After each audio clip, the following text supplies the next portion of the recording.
Miss হবে না আপনার পছন্দের টিভি শো। দেখুন জি5 অ্যাপে একদম ফ্রি।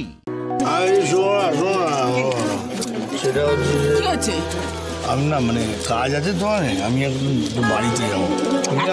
আরে বলছি শোনো, আমার কাজ আছে, তুমি সবাইকে সামলে টামলে বাচ্চাগুলোকে দেখে নিয়ে এলো না। হ্যাঁ তুমি সাবধানে যাও। হ্যাঁ যাচ্ছি।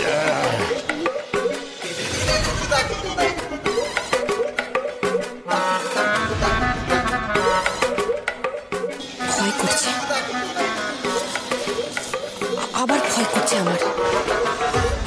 না না না মান্তু না, আজকে কিছুতেই আর ভয় পেলে চলবে না। আজকে একদম পাকা ভিলেনের মতো লড়তে হবে। কতদিন আর তুই ছুঁচো মেরে হাত গন্ধ করবি না? আজ আমায় পারতেই হবে।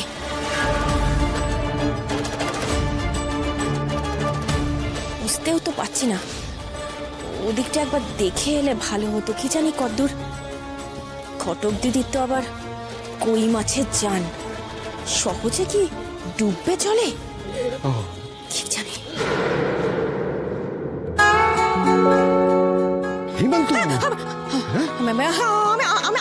আমি কিছু করিনি, আমি কিছুই জানি না, আমি কিছু মান্তু সেটাই তো বলছি, কেন কিছু করিস নি? তোর তো কাজ আছে, বাসনগুলো মাছ সন্ধ্যা হয়ে যাচ্ছে, তাদের ভেসে নিয়ে বাড়ি ফিরতে হবে। মাছ মাছ। হ্যাঁ মারছি তো মারছি।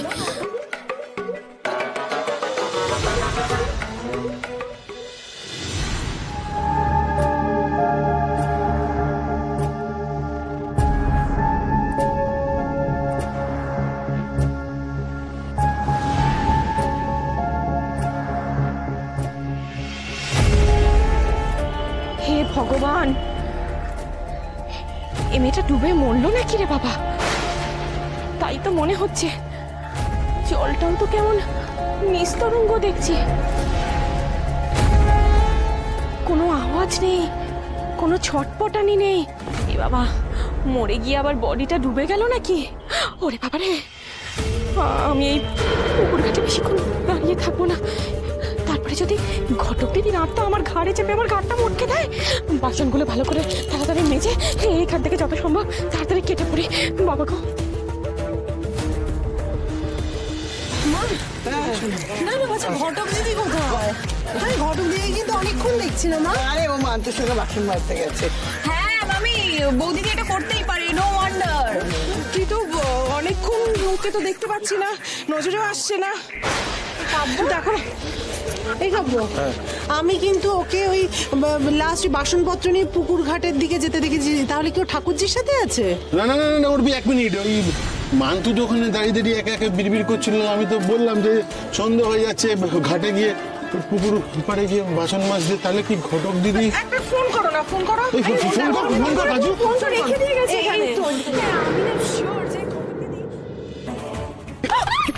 কি হলো? তুই ছুটছো কেন?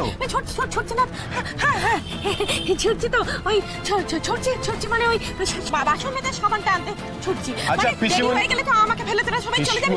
ঘটক দিদি দেখেছো? হ্যাঁ না।